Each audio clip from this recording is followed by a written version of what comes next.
Brijesh Pandey class में स्वागत है। आज हम मध्यकालीन भारत के इतिहास के बारे में बताएंगे संपूर्ण सार। इतिहास, मध्यकालीन इतिहास से अगर कोई प्रश्न पूछा जाएगा तो आप इस 45 मिनट के वीडियो में आपका आंसर मिल जाएगा, क्योंकि ये वीडियो जो बनाया गया है बहुत एकदम कंठस्थ और पेपर को देखते हुए बनाया गया है। जो प्रीवियस ईयर के पेपर में पूछा गया है उसको ध्यान में रख कर यह वीडियो बनाया गया। अगर आपको ये वीडियो अच्छा लगे तो सब्सक्राइब करिएगा और अपने मित्रों को शेयर करिएगा। ब्रिजेश पांडे क्लास में स्वागत है। आज हम भारत के मध्यकालीन भारत के इतिहास के बारे में बताने जा रहे हैं, जो एग्जाम में पूछा जाता है।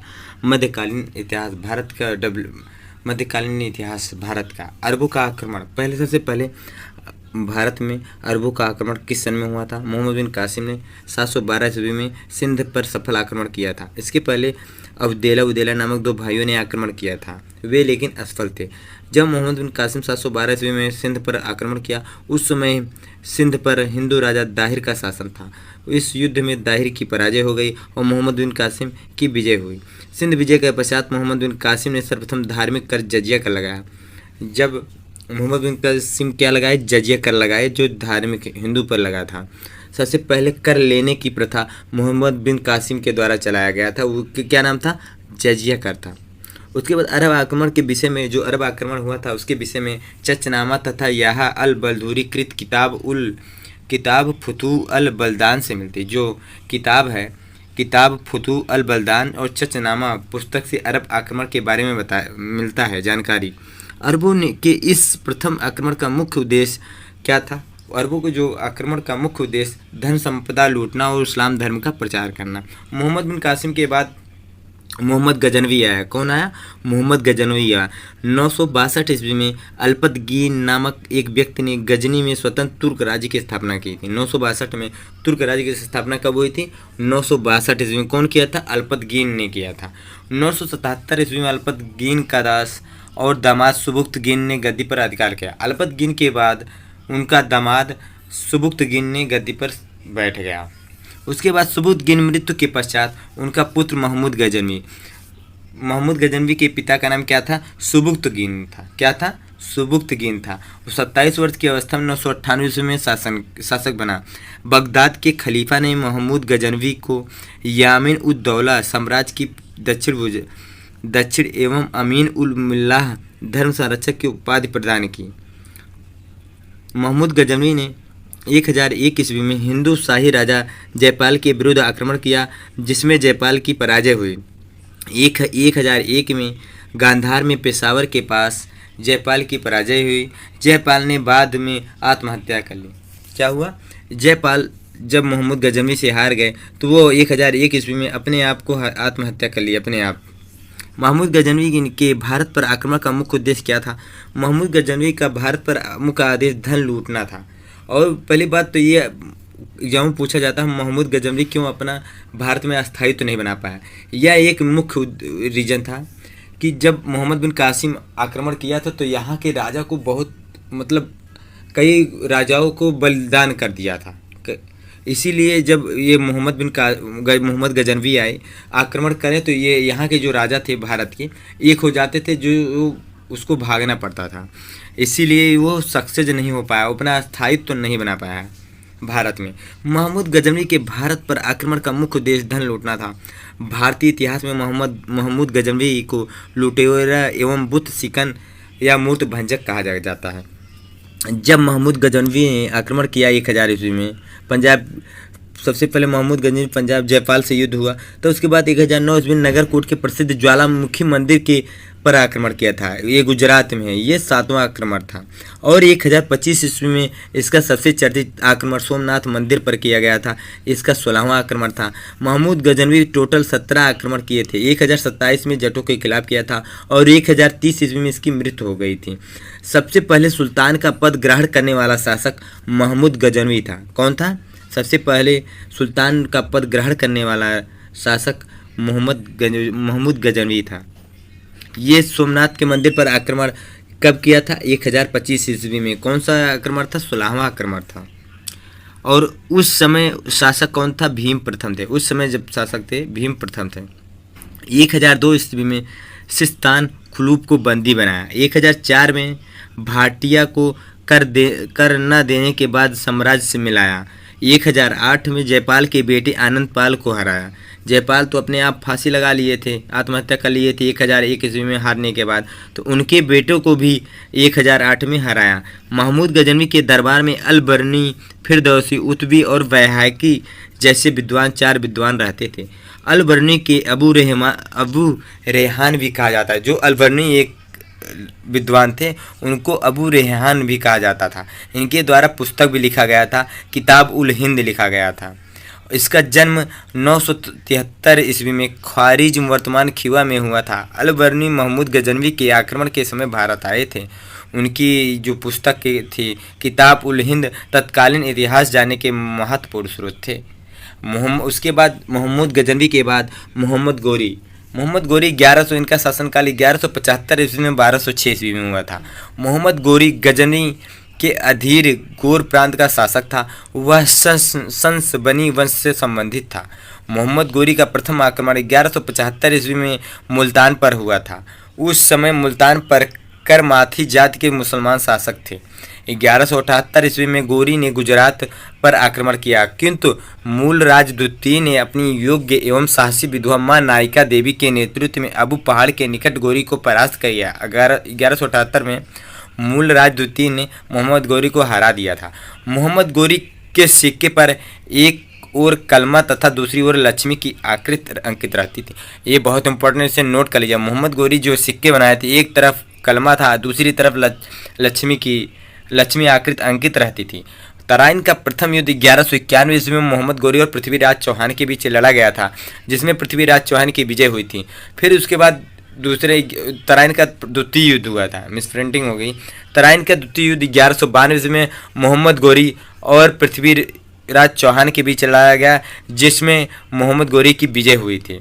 चंदौर का युद्ध 1194 ईस्वी में मोहम्मद गोरी और जयचंद के बीच लड़ा गया था। फिर 15 मार्च 1206 ईस्वी को मोहम्मद गोरी की मृत्यु हो गई।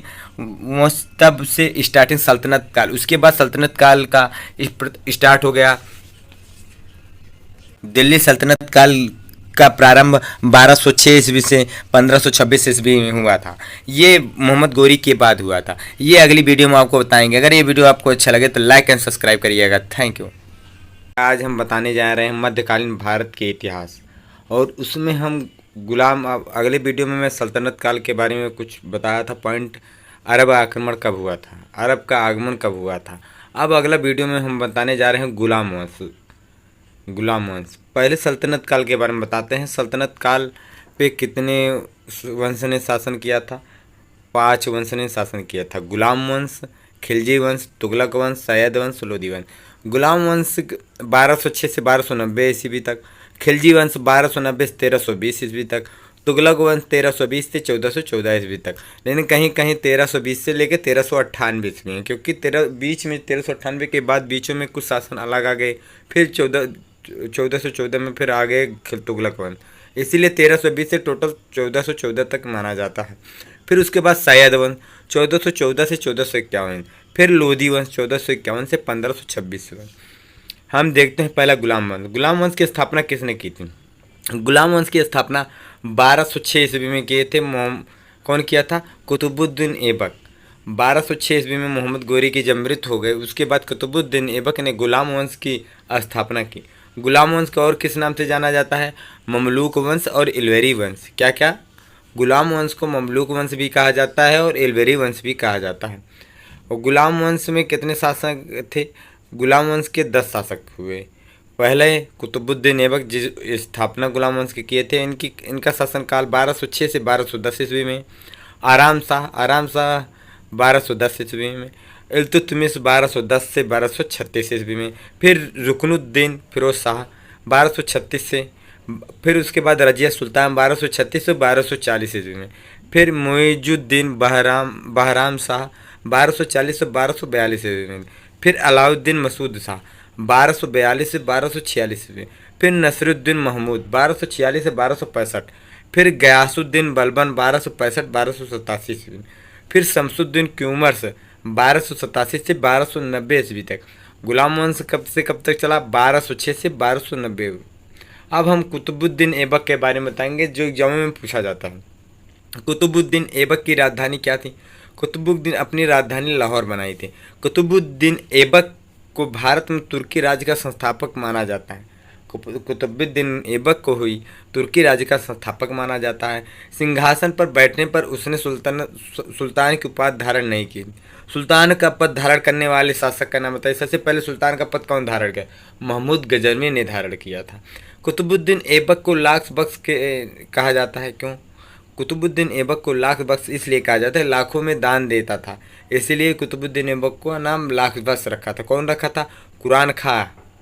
नेक्स्ट बढ़ते हैं। कुतुबुद्दीन ऐबक ने दिल्ली में कुब्बत उल इस्लाम और अजमेर में 2.5 दिन का झोपड़ा नामक मस्जिद का निर्माण किया।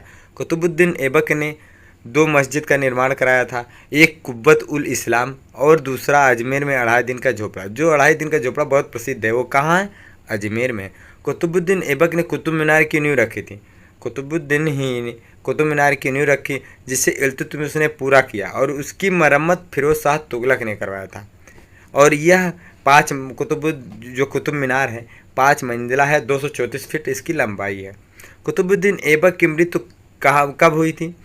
कुतुबुद्दीन ऐबक की मृत्यु 1210 ईस्वी में हुई थी, चौगान खेलते समय। जो घोड़े पे पोलो की, जो आजकल आधुनिक पोलो के निर्माण कहा जाता है, घोड़े पे चौगान खेल रहे थे, घोड़े से गिर के इनकी मृत्यु हो गई।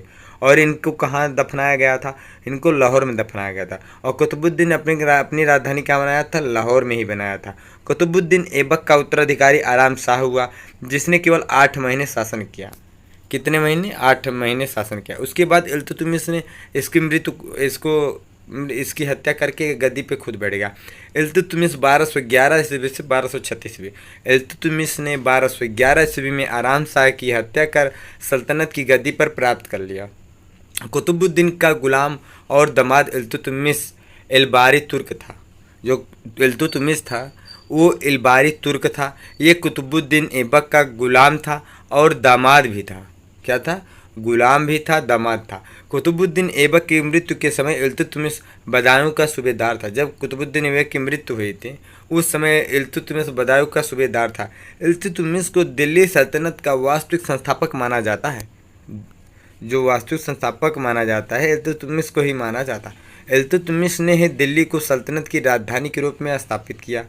इल्तुतमिश ने ही दिल्ली को सल्तनत की राजधानी के रूप में स्थापित किया। मोहम्मद गोरी ने 1206 ईस्वी में खोखरों के विद्रोह के समय इल्तुतमिश की असाधारण योग्यता के कारण उसे दास्ता से मुक्त कर दिया। और इल्तुतमिश गुलामों का गुलाम ही इल्तुतमिश को कहा जाता है। गुलामों का गुलाम ही इल्तुतमिश को कहा जाता है। 1229 ईस्वी में इल्तुतमिश को बगदाद के खलीफा ने सुल्तान ए आजम की उपाधि प्रदान की। 1229 में बगदाद के जो खलीफा थे, सुल्तान ए आजम की उपाधि इल्तुतमिश को दी। इल्तुतमिश ने अपने लिए वफादार गुलाम अमीरों की टुकड़ी रखी, जिसे तुर्कान चहलगानी या चालीसा कहा जाता था। इल्तुतमिश ने सल्तनत काल में 2 महत्वपूर्ण सिक्के चालू किए। चांदी का सिक्का का नाम था टंका। क्या था? टंका, जो 175 ग्रेन का था। और तांबे का जो सिक्का था वो जीतल उसका नाम था। चांदी के सिक्के का नाम टका था, जो 175 ग्रेन का था। और तांबे का जो सिक्का था उसका नाम जीतल था। आरंभ किया। सिक्कों पर टकसाल का नाम लिखवाने की परंपरा भी शुरू किया। जो सिक्कों पर टकसाल का नाम लिखवाने की परंपरा इल्तुतमिश ने ही प्रारंभ की। इल्तुतमिश के शासनकाल में मंगोल नेता चंगेज खां ख्वारिज्म के मंगबरनी का पीछा करते हुए भारत की उत्तर पश्चिमी सीमा पर आया था। इल्तुतमिश को भारत में एकता प्रथा की शुरुआत का श्रेय माना जाता है। इल्तुतमिश ने ही एकता प्रथा की शुरुआत की थी। इल्तुतमिश की मृत्यु 1236 ईस्वी में हुई थी। इल्तुतमिश की मृत्यु के बाद तुर्की अमीरों ने उसके पुत्र रुकनुद्दीन फिरोज शाह को गद्दी पर बैठा। रुकनुद्दीन की जन समूह द्वारा अपदस्थ कर रजिया को सुल्तान बनाया गया। रजिया के मामले में पहली बार दिल्ली की जनता ने उत्तराधिकारी के प्रश्न पर स्वयं निर्णय लिया। रजिया सुल्तान के बारे में बताने जा रहे हैं। रजिया सुल्तान का शासनकाल 1236 ईस्वी से 1240 ईस्वी में था। रजिया मध्यकालीन भारत की प्रथम महिला शासकिया थी। जो रजिया थी मध्यकालीन भारत की प्रथम महिला शासकिया थी।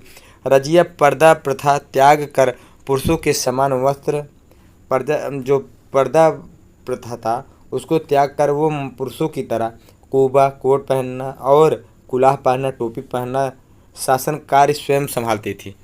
मिनहाज ए सिराज तबकात ए नासरी का लेखक के अनुसार रजिया ने 3 वर्ष 6 माह 6 दिन शासन किया। जो रजिया का शासन काल था 3 वर्ष 6 महीना 6 दिन चला। रजिया के विरुद्ध तब तबर हिंद भटिंडा का इख्तियार अल्तुनिया ने विद्रोह किया। अब ये इसी विद्रोह को दबाने के लिए रजिया ने अल्तुनिया से विवाह कर लिया ताकि तुर्की सरदारों का विद्रोह दब जाए, लेकिन असफल रही, दबा नहीं। रजिया की हत्या 1240 ईस्वी में ईस्वी को डाकू के द्वारा कैथल के पास कर दिया गया। नेक्स्ट, रजिया की मृत्यु के बाद बहराम शाह 1240 ईस्वी में गद्दी पर बैठा, जिसकी हत्या 1242 ईस्वी में कर दी गई। बहराम शाह की हत्या के बाद दिल्ली का सुल्तान अलाउद्दीन मसूद शाह हुआ। कौन हुआ? अलाउद्दीन मसूद शाह, जिनका शासनकाल 1242 ईस्वी से 1246 ईस्वी में चला। 1246 ईस्वी में बलबन द्वारा किए गए षड्यंत्र के द्वारा अलाउद्दीन मसूद शाह को अपदस्थ कर नसरुद्दीन महमूद को सुल्तान बना दिया गया। मिनहाज ए सिराज की पुस्तक तबकात ए नासरी इसी के समर्पित है। 1249 ईस्वी में बलबन ने अपनी पुत्री का विवाह सुल्तान नसरुद्दीन से कर दिया। गयासुद्दीन बलबन 1266 से 1287 ईस्वी। बलबन ने 1266 ईस्वी में गयासुद्दीन बलबन के नाम से दिल्ली की गद्दी पर बैठा। यहाँ मंगोलों से दिल्ली की सुरक्षा करने में सफल रहा। बलबन ने सुल्तान की प्रतिष्ठा के लिए रक्त और लौह की नीति अपनाई थी। सुल्तान की प्रतिष्ठा के लिए रक्त और लौह की नीति अपनाई। बलबन ने राजा को धरती पर ईश्वर की प्रतिनिधि नियामत खुदाई माना है। बलबन ने राजा को धरती पर नियामत खुदाई माना। बलबन का मानना था कि सुल्तान जिले अल्लाह या जिले इलाही अर्थात ईश्वर का प्रतिबिंब है। राजा को ईश्वर की प्रतिबिंब की उपाधि दे दिया था बलबन, ऐसा शासक था। बलबन ने दीवाने अर्ज नामक सैन्य विभाग की स्थापना की थी। बहुत इंपॉर्टेंट से नोट कर लीजिएगा, ये सैन्य विभाग, दीवाने अर्ज नामक सैन्य विभाग की स्थापना बलबन ने किया था। और बलबन ने सिजदा और पाबूस प्रथा की शुरुआत की, जो मूलतः ईरानी परंपराओं की ग्रहण की गई थी। नेक्स्ट हम बढ़ते हैं। बलबन ने अपने दरबार में प्रतिवर्ष ईरानी फारसी त्यौहार नवरोज मनाने की प्रथा शुरू की। अमीर खुसरो को भारत का तोता अथवा तूतीय हिंद कहा तथा अमीर हसन ए देहलवी को भारत का सादी कहा जाता था। बलबन की मृत्यु के बाद उसका पौत्र कैकुबाद उसका उत्तराधिकारी हुआ। उसके पश्चात अल्पकाल के लिए क्यूमर्स शासक बना। जलालुद्दीन ने क्यूमर्स की हत्या करके राजगद्दी पर अधिकार कर लिया। नसरुद्दीन ने बलबन को उलूग खां की उपाधि और नायब ए मामलिकात का पद दिया। बहुत इंपॉर्टेंट है, उलूग खां किसने दिया था? नसरुद्दीन ने बलबन को दिया था नायब ए मामलिकात का। अगर ये वीडियो आपको अच्छा लगे तो लाइक एंड सब्सक्राइब करिएगा, कमेंट करिएगा, मनोबल बढ़े ताकि आपके लिए और अच्छे वीडियो लाएं, और मित्रों को शेयर करिएगा। Thank you. Brijesh Pandey class में स्वागत है। आज हम मध्यकालीन भारत के इतिहास के बारे में बताएंगे और खिलजी वंश के बारे में बताएंगे, क्योंकि हम इसके पहले टॉपिक पढ़ चुके हैं। सल्तनत काल पे कितने वंशज ने शासन किया था? 5 वंशज ने शासन किया था। कौन कौन से? गुलाम वंश, खिलजी वंश, तुगलक वंश, सैयद वंश, लोदी वंश, ये 5 ने शासन किया था दिल्ली सल्तनत काल। दिल्ली सल्तनत काल 1206 से 1526 ईस्वी तक चला था।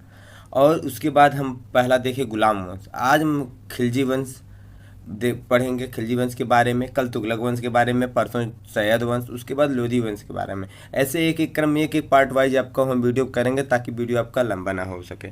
ठीक है, हम पढ़ते हैं आज खिलजी वंश। खिलजी वंश की स्थापना कैसे की थी, लेकिन बहुत इंपॉर्टेंट है, पहले हम आपको नोट करा दे रहे हैं। गुलाम वंश कितने चला था? 1206 से 1290 ईस्वी। खिलजी वंश कितना चला था? 1290 से 1320 ईस्वी तक। और तुगलक वंश 1320 से 1414, सैयद वंश 1414 से 1451 और लोदी वंश 1451 से 1526 ईस्वी। आज हम पहले बताने चल रहे हैं खिलजी वंश। खिलजी वंश कितने चला? 1290 से 1320। गुलाम वंश के पतन के पश्चात 1290 ईस्वी में जलालुद्दीन फिरोज खिलजी ने खिलजी वंश की स्थापना की। कौन किया था? जलालुद्दीन फिरोज खिलजी ने खिलजी वंश की स्थापना की।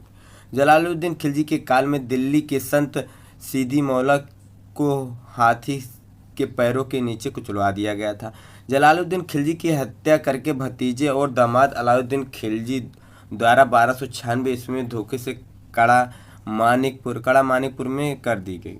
देखिए यही है कि सल्तनत काल में अधिकतर सब अपने बेटे, अपने ससुर, अपने दामाद ऐसे ऐसे मरे हुए थे, ऐसे ऐसे उन सब की शासन खत्म हुआ था।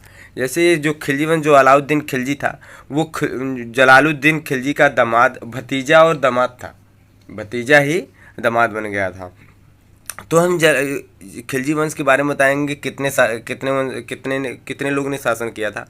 4 लोगों ने किया था, जलालुद्दीन खिलजी, अलाउद्दीन खिलजी, शिहाबुद्दीन उमर खिलजी। सबसे कम सिर्फ शिहाबुद्दीन उमर खिलजी केवल मात्र 35 दिन के लिए बने थे। कुतुबुद्दीन मुबारक खिलजी 1316 से 1320 ईस्वी तक बने थे। हम सबसे पहले अब देखें, जलालुद्दीन खिलजी के बारे में पढ़ चुके हैं, अब हम अलाउद्दीन खिलजी के बारे में पढ़ेंगे। अलाउद्दीन खिलजी के शासनकाल था 1296 से 1316 ईस्वी तक। अलाउद्दीन खिलजी ने अपने सिक्कों पर स्वयं का नाम द्वितीय सिकंदर या सिकंदर ए सानी के रूप में उत्कीर्ण करवाया था। अलाउद्दीन खिलजी दिल्ली सल्तनत का पहला शासक था जिसने योग्यता के आधार पर पदों का वितरण किया था। अलाउद्दीन खिलजी ही ऐसा शासन था जो योग्यता के आधार पर पदों का वितरण किया था। अलाउद्दीन ने रामचंद्र देव को राय रायन की उपाधि दी थी। गुप्तचर विभाग का मुख्य अधिकारी बरीद ए मुमालिक था। इसके अंतर्गत अनेक बरीद रहते थे। अलाउद्दीन ने राजस्व व्यवस्था से भ्रष्टाचार और लूट को खत्म करने के लिए एक नए विभाग की स्थापना की जिसे दीवान ए मुफ्त खराज की स्थापना माना जाता।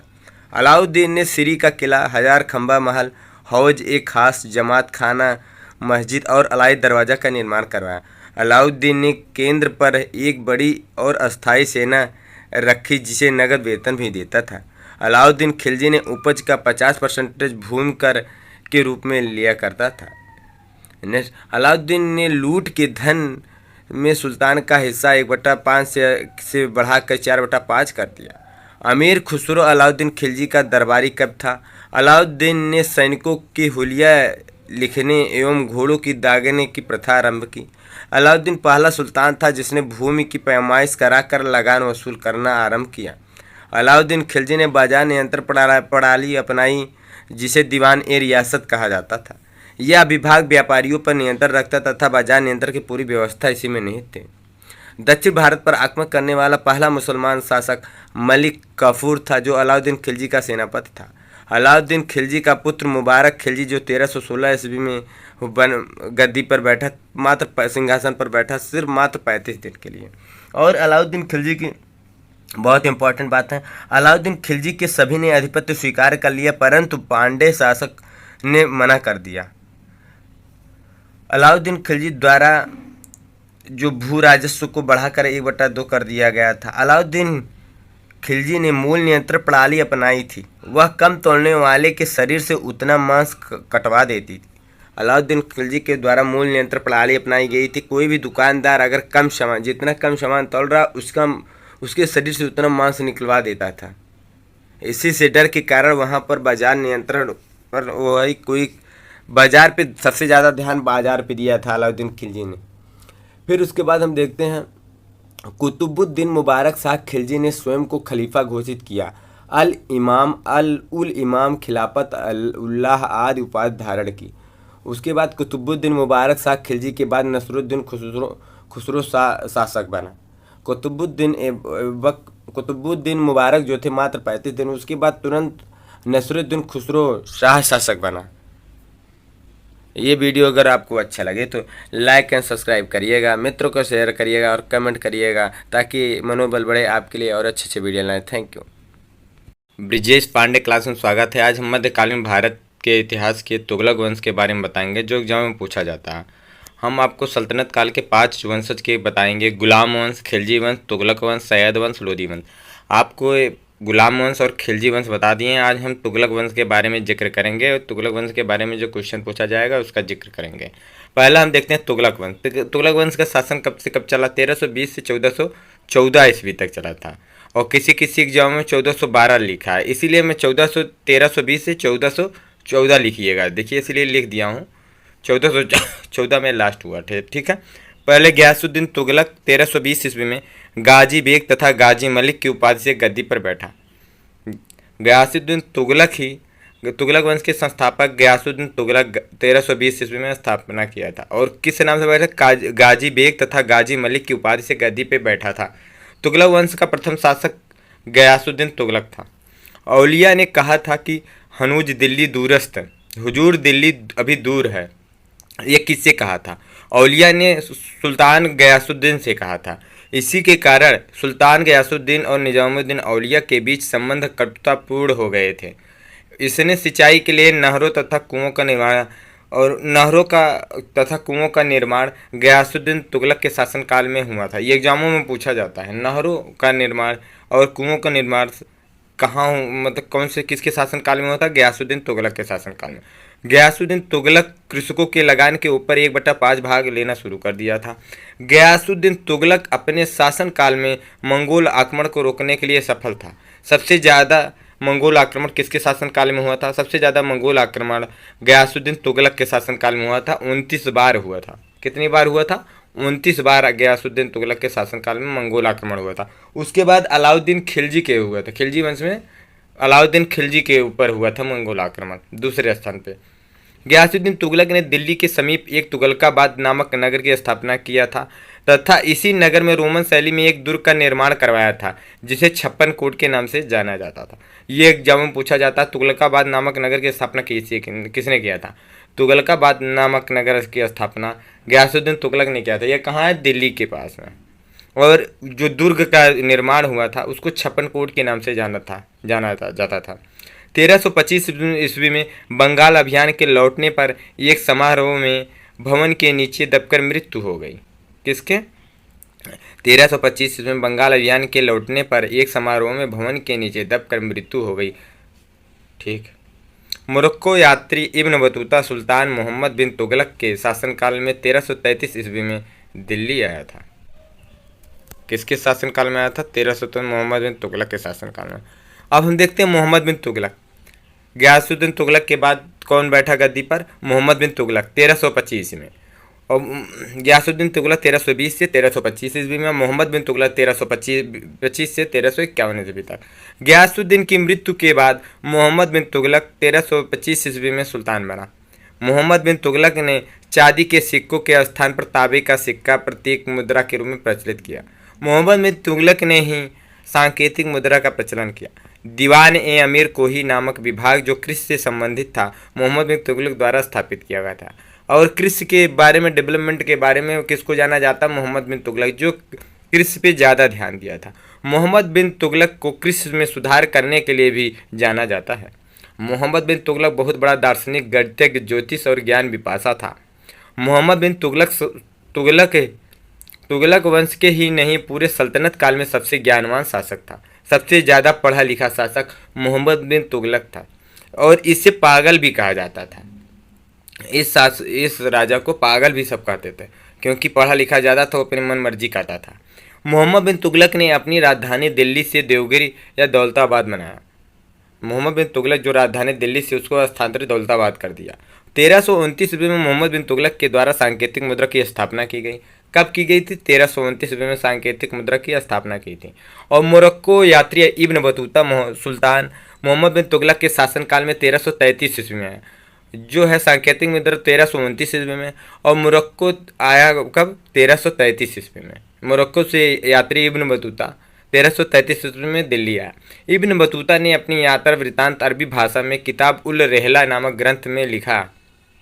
मोहम्मद बिन तुगलक के शासनकाल में ही विजयनगर साम्राज्य की स्थापना 1336 ईस्वी में हरियर और बुक्का नामक दो भाइयों ने किया था। जैन धर्माचार्य जिन प्रभु सूरी जैसे अनेक विद्वान संतों को इसने संरक्षण प्रदान किया था। मोहम्मद बिन तुगलक हिंदुओं के त्यौहार होली में सम्मिलित होता था। ये मोहम्मद बिन तुगलक जो ऐसा शासन था हिंदू के त्यौहार में भी सम्मिलित होता था। मोहम्मद बिन तुगलक की प्रमुख योजनाएं 2 आबकर में वृद्धि थी। मोहम्मद बिन तुगलक पागल शासक कहा जाता था। सुल्तान के निधन पर बदायूं ने लिखता है, सुल्तान को उसकी प्रजा और प्रजा को अपने सुल्तान से मुक्ति मिल गई। सुल्तान के निधन पर, जब मोहम्मद बिन तुगलक की मृत्यु हो गई, निधन हो गया, तो बदायूं ने लिखा था सुल्तान को उसकी प्रजा और प्रजा को अपने सुल्तान से मुक्ति मिल गई। फिर उसके बाद फिरोज शाह, गयासुद्दीन तुगलक, मोहम्मद बिन तुगलक, उसके बाद फिरोज शाह तुगलक 1351 से 1388 ईस्वी में। फिरोज शाह तुगलक ने हिसार, फतेहाबाद, फिरोजपुर, फिरोजाबाद तथा जौनपुर नामक नगर बसाए। अनेक नहरें भी बनवाई। उसने ब्राह्मणों पर भी जजिया कर लगाया। फिरोज शाह तुगलक एक ऐसा शासन था जिसने ब्राह्मणों पर जजिया कर लगाया और सर्वप्रथम लोक निर्माण विभाग की स्थापना का श्रेय फिरोज शाह तुगलक को दिया जाता है। सर्वप्रथम लोक निर्माण विभाग की स्थापना का श्रेय फिरोज शाह तुगलक को दिया जाता था। अब ये सर्व अर्थात सिंचाई कर लगाने वाला फिरोज शाह तुगलक दिल्ली का प्रथम सुल्तान था। सिंचाई पर कर लगाने के लिए फिरोज शाह तुगलक ही सिंचाई कर लगाया था। नेक्स्ट बढ़ते हैं हम। फिरोज शाह तुगलक ने 23 करों को समाप्त करके केवल 24 कर लगवाए थे। कहीं कहीं बुकों में 24 कर भी हैं, लेकिन अगर आप देखते हैं गूगल या कहीं सर्च करते हैं तो 23 करों को समाप्त करके 4 कर लगाया था और किसी किसी बुक में 24 भी दिए, इसलिए कन्फ्यूज मत होइएगा। जजिया कर, यह धार्मिक हिंदू पर कर लगाया गया था। ये जजिया जो कर है यह धार्मिक हिंदू पर कर लगाया गया था। खराज कर, यह कर कृषकों पर लगाया गया था। किस पे लगाया था? कृषकों पर लगाया गया था। खम्स कर या खम कर, लूट के माल पर कर लगाया था। जकात कर, यह अमीर मुसलमानों पर कर था। इसका अमीर मुसलमानों पर 2.5% लिया जाता था।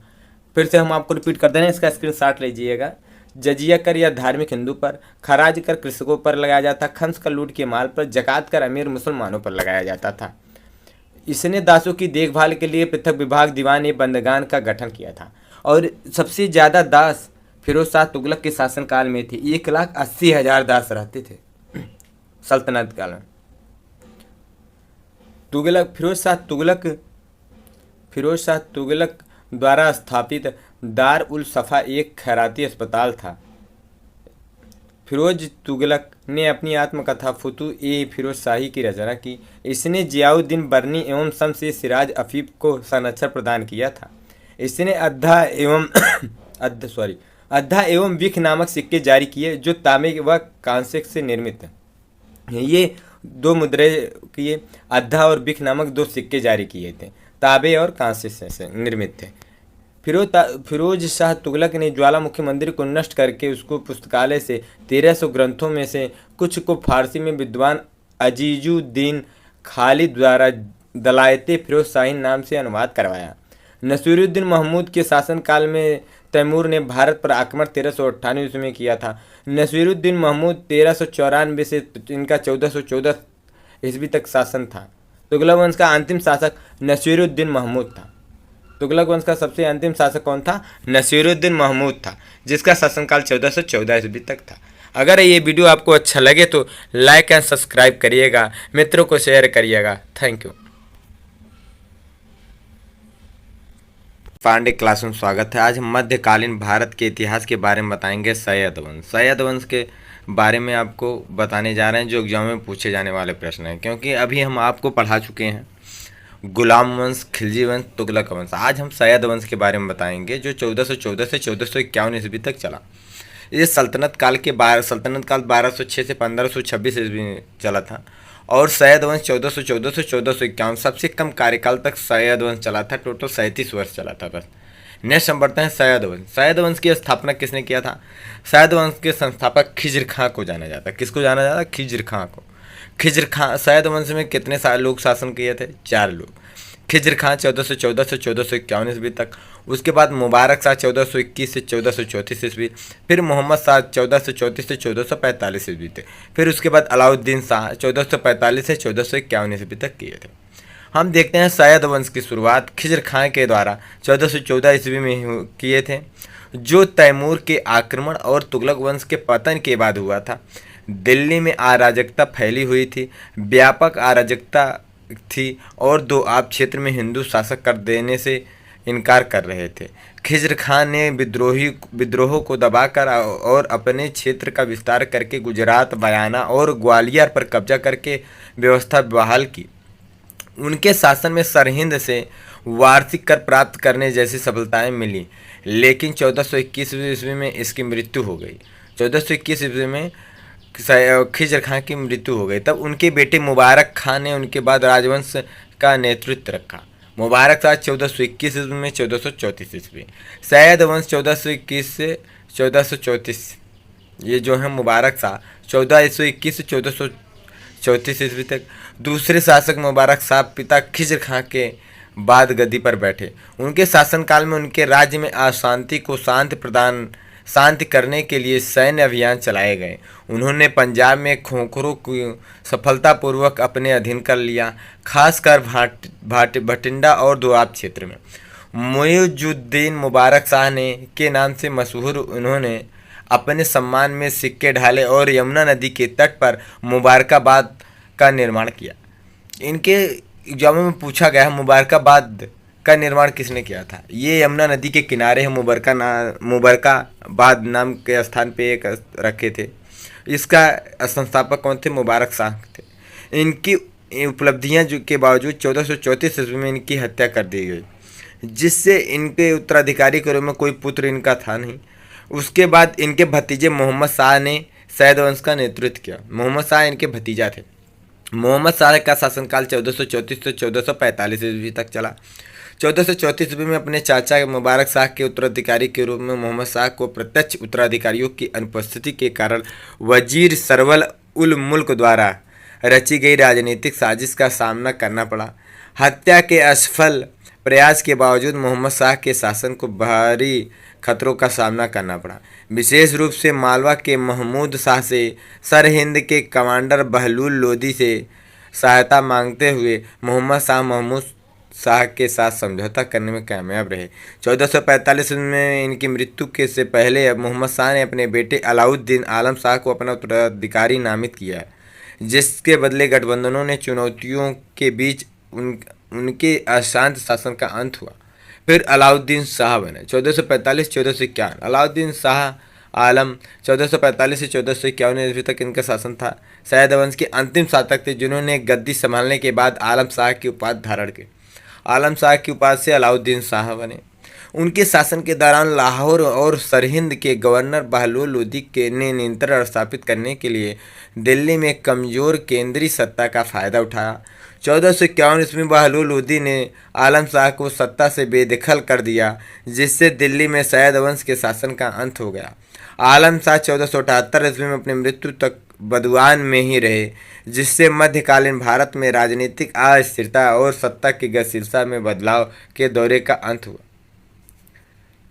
अगर आपको ये वीडियो अच्छा लगे तो लाइक एंड सब्सक्राइब करिएगा, मित्रों को शेयर करिएगा, कमेंट करिएगा ताकि आपके लिए और अच्छे अच्छे वीडियो लाए। Thank you. Brijesh Pandey class में स्वागत है। आज हम मध्यकालीन भारत इतिहास के बारे में लोधी वंश के बारे में बताएंगे। हम आपको सल्तनत काल के बारे में बताएं, गुलाम वंश के बारे में बता दिए हैं, खिलजी वंश के बारे में बता दिए हैं, तुगलक वंश के बारे में बता दिए हैं, सैयद वंश के बारे में बता दिए। आज हम लास्ट बताने जा रहे हैं लोधी वंश। लोधी वंश 1451 से 1526 ईस्वी तक चला था। इसके बाद मुगल शासन स्टार्ट हो गया था। आज हम अब लोधी वंश के बारे में बताएंगे। लोधी वंश की स्थापना किसने की थी? लोधी वंश की स्थापना बहलूल लोदी ने की थी। ये 1451 ईस्वी में की थी। और लोधी वंश के कितने शासक थे? लोधी वंश में 3 शासक थे, बहलूल लोदी, सिकंदर लोदी, इब्राहिम लोदी। सबसे इसमें तानाशाही कौन था? सिकंदर लोदी था। बहलूल लोदी ने लोधी वंश की स्थापना 1451 ईस्वी में की थी। भारत पर प्रथम अफगान राज्य स्थापित करने का श्रेय बहलूल लोदी को जाता है। बहलूल लोधी वंश का सबसे दानी शासक था। इसने बहलूल सिक्के चलवाए थे तथा अपने सरदारों को मकसद ए अली कहकर पुकारा करता था। उसके बाद हम देखते हैं सिकंदर लोदी, जो बहुत दानी कौन सा शासक था लोधी वंश में? बहलूल लोदी सबसे दानी शासक कहा जाता था। ये बहलूल सिक्के चलाए थे। ये अपने सरदारों को मकसद ए अली के नाम से जानते हैं। अब हम देखते हैं दूसरे शासक सिकंदर लोदी। सिकंदर लोदी 17 जुलाई 1489 ईस्वी में सुल्तान सिकंदर शाह के नाम से यह दिल्ली के गद्दी पर बैठा।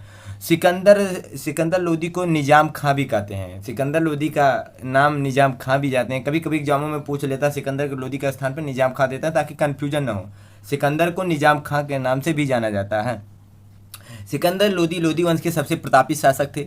सिकंदर लोदी एक महान कवि था। वह अपनी कविताएं गुरुमुखी लिपि में लिखा करता था।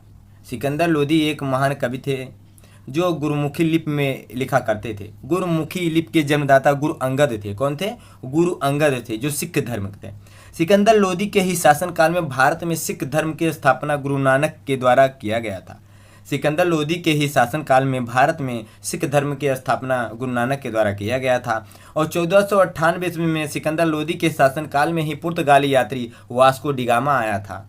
कौन आया था? वास्को डिगामा आया था। ये कालीकट तट के पर आया था 1498 ईस्वी में।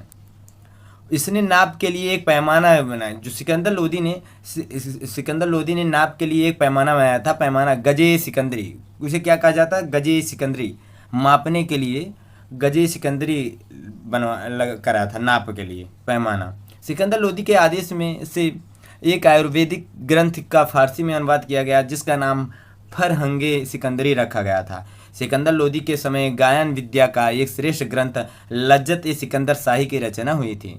सिकंदर लोदी ने 1504 ईस्वी में राजस्थान के शासकों पर अपने अधिकार को सुरक्षित रखने के लिए आगरा नामक नवीन नगर बसाया और अपनी दूसरी राजधानी बनाया। 1504 ईस्वी में आगरा की स्थापना किया और उसे दूसरी राजधानी बनाया। मूठ मस्जिद का निर्माण सिकंदर लोदी के शासनकाल में हुआ था। यह मस्जिद लोदी स्थापत्य शैली का सुंदर उदाहरण है। इसने नगर कोट के ज्वालामुखी मंदिर को तोड़वाकर कसाईयों को मांस तौलने के कर दिया था। इसने मुसलमानों को ताजिया निकालने एवं मुसलमान स्त्रियों को पीरों तथा संतों के मजार पर प्रतिबंध लगा दिया था।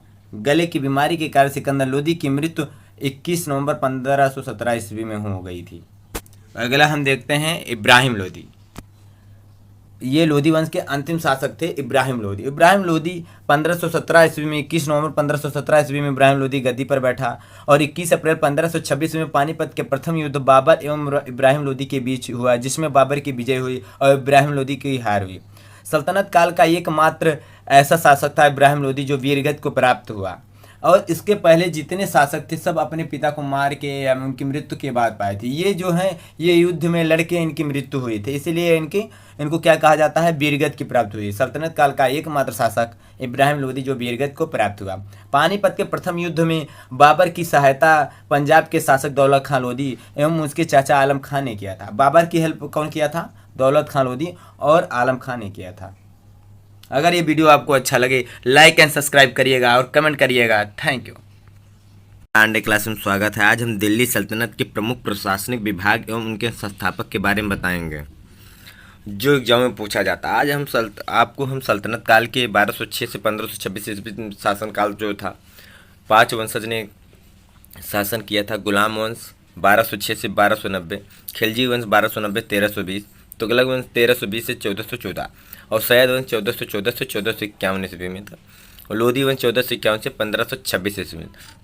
इनके द्वारा जो दिल्ली सल्तनत के प्रमुख प्रशासनिक विभाग थे उनके संस्थापक के बारे में बताने जा रहे हैं।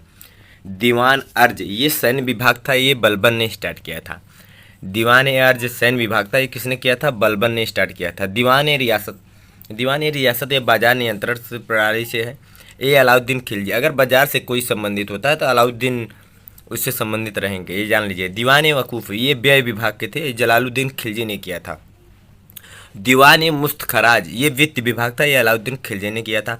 दीवान कोही कृषि विभाग था, ये मोहम्मद बिन तुगलक ने किया था। दीवान बंदगान ये दासों की देखभाल करता था, ये फिरोज शाह तुगलक ने संस्थापक इसके थे। दार उल सफ़ा एक खैराती अस्पताल था, ये फिरोज शाह तुगलक ने स्टार्ट किया था। दीवान इस्तिहाक पेंशन विभाग था, ये फिरोज शाह तुगलक ने किया था। दीवान वकूफ़ यह विभाग अलाउद्दीन खिलजी के द्वारा चलाया गया था, ये कागज़ों की देखरेख के लिए करता था। दीवान कोही यह विभाग मोहम्मद बिन तुगलक के द्वारा एक कृषि विभाग में। दीवान खास यह विभाग अलाउद्दीन खिलजी के द्वारा चलाया गया था तथा इस विभाग में डाक की देखरेख किया जाता था। सबसे पहले पत्र देने की प्रथा सिकंदर महान ने चलाया था। दीवान रसालत क्या था? यह विभाग सल्तनत काल का महत्वपूर्ण विभाग था, जिसके अंदर विदेशी कार्य को रखा जाता था। अमीर हाजिब यह दरबार में आने वाली जांच पड़ताल करता था। यह विभाग अमीर मजलिस यह पद दावत का काम करता था। दीवान बंदगान यह विभाग गुलामों की देखरेख के लिए बनाया गया था। आज और उसके बाद हम देखते हैं पुस्तकें, सल्तनत कालीन पुस्तकें जो और उनके लेखक का नाम। किताब उल हिंद अथवा तहकीक ए हिंद ये इसके लेखक अल बरनी थे। कौन थे? अल बरनी। शाहनामा ये इसके लेखक कौन थे? फिरदौसी। तबकात ए नासरी इसके लेखक मिनहाज ए सिराज थे। तारिक ए फिरोज शाही जियाउद्दीन बर्नी थे। कौन थे? जियाउद्दीन बर्नी। रेहला के पुस्तक के नाम आप सब परिचित होंगे, इब्न बतूता, जो मोहम्मद बिन तुगलक के शासनकाल में आया था। किताब उल यामनी उतवी, किताब उल यामनी के लेखक कौन है? उतवी थे। खजाइन उल फुतूत तुगलक नामा, ये अमीर खुसरो थे। और श्री कृष्ण विजय, इसके बहुत इंपॉर्टेंट, इसे नोट कर लीजिएगा, स्क्रीनशॉट जरूर लीजिए। श्री कृष्ण विजय मालाधर बसु, कौन थे? मालाधर बसु। अगर ये वीडियो आपको अच्छा लगे तो लाइक एंड सब्सक्राइब करिएगा, कमेंट करिएगा, आपके लिए और अच्छे अच्छे वीडियो लाए। Thank you.